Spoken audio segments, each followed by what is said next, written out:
Hi అండి. రాణమ్మ చేతి వంటలో ఈరోజైతే చికెన్ కర్రీ చేద్దామండి.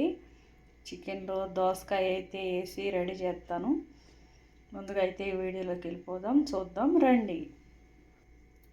చికెన్ అయితే ఇలా నీట్గా ఉప్పు పసుపు వేసి కడిగి ఇలా పెట్టానండి. నీట్గా వీటిలో కావాల్సినవన్నీ కూడా ఇలాగైతే రెడీ చేసి పెట్టాను. అన్నీ కట్ చేసేసి ఇప్పుడైతే వంట చేద్దాం, చూద్దాం రండి. ముందుగా అయితే స్టవ్ ఆన్ చేసుకుందాం.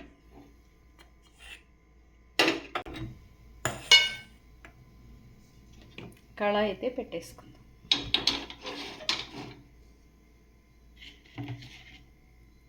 ఆయిల్ అయితే పోసేసుకుందాం.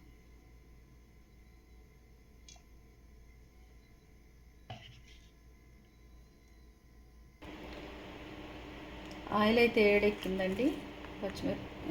ఉల్లిపాయలు అయితే వేసుకుందాం.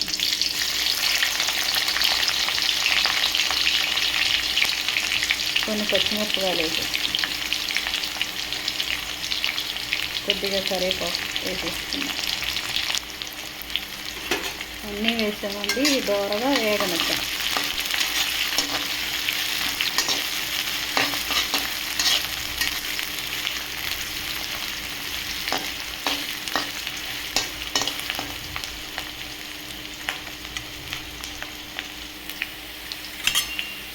ఉల్లిపాయలు అయితే బాగా దోరగా వేగినాయండి. కొద్దిగా ఇప్పుడు అల్లం పేస్ట్ వేసేద్దాం.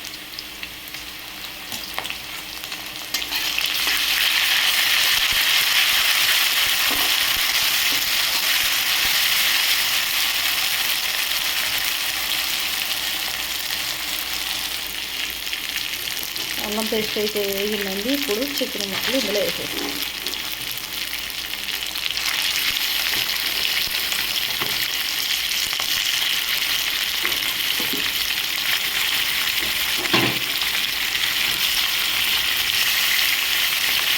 ముందుగా తరిగి పెట్టిన ఒక దోసకాయ అయితే సన్నగా కట్ చేసి పెట్టానండి. ఇది కూడా ఇందులో వేసేస్తాం.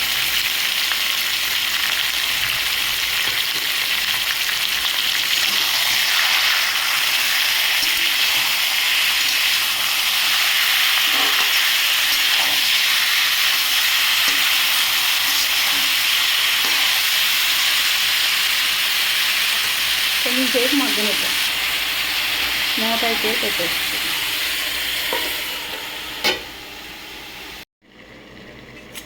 మూత అయితే తీసి చూద్దామండి.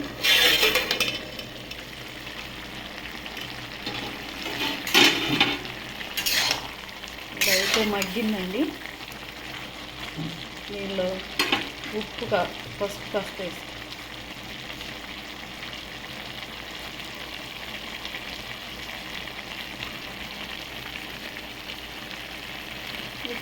కల్లుప్పు వేసేది ఇలా బాగా ఉడకనిస్తాం.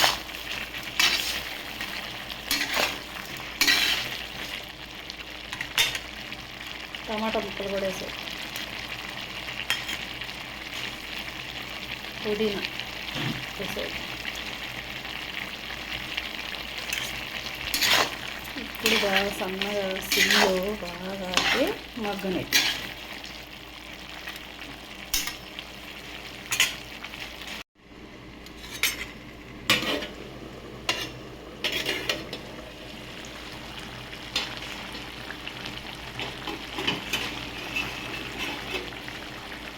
చికెన్ అయితే బాగా మగ్గిందండి.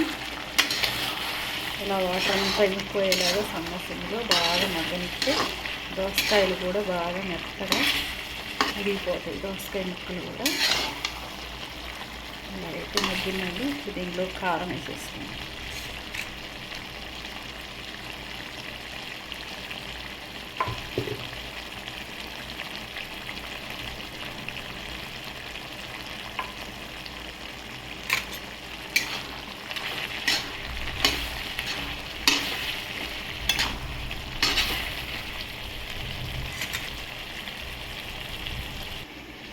ముందుగా వేసి పెట్టుకున్న మసాలా అయితే దీనిలో ధనియాలు, కొబ్బరి, కొంచెం అల్లం, చిన్నుల్లిపాయలు, కొద్దిగా గసాలు, చెక్క, మొగ్గ ఒక్కోటి వేసి ఇలాగైతే గ్రైండ్ చేసానండి మెత్తగా. దీన్ని ఇప్పుడు కర్రీలో వేసేస్తాను.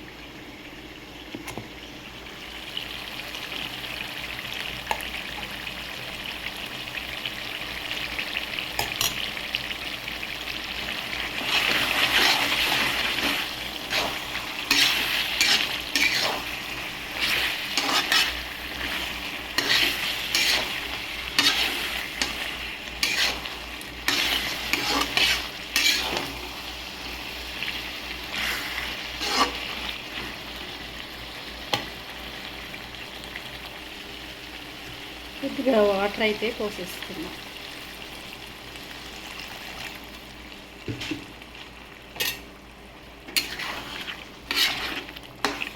ఈ వాటర్ కూడా ఇంకా దగ్గరగా అయ్యేలాగా ఉడకనిద్దాం. దోసకాయ ఏందబ్బా అనుకుంటున్నాను, దోసకాయ కూడా చికెన్లో చాలా బాగుంటుందండి. మనం ఆలుగడ్డ, ములక్కాయ ఇట్లా వేసి వండుకుంటాం కదండి. దీంట్లో కోడిగుడ్లు కూడా వేసి వండుకుంటాం కదండి. అట్లాగే దోసకాయ కూడా వేసి వండుకుంటే చాలా బాగుంటుంది. దోసకాయ వేసుకుంటే ఇది మామూలుగా అయితే ఒకసారి తినగానే మనకి మళ్ళీ తినాలనిపించదండి. దోసకాయ వేసుకుంటే అలా ఎగుటు పట్టకుండా చికెన్ తినాలనిపిస్తుంది.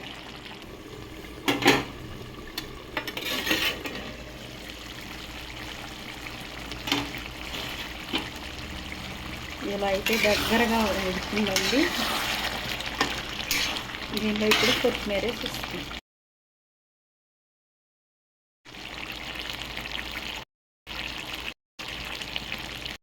కొద్దిగా గరం మసాలా కూడా వేసేస్తుంది.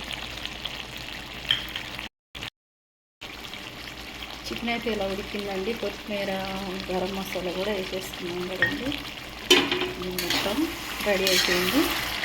చూసారా కర్రీ అయితే ఎంత బాగా వచ్చింది. దీంట్లో దోసకాయ వేసామో అన్నట్లుగా ఉడికేసిందండి.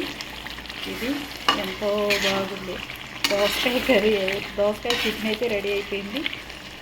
మీరు కూడా ఒకసారి చేసుకొని ట్రై చేసి చూడండి. వీడియో కానీ నచ్చినట్టయితే ఒక లైక్ చేయండి.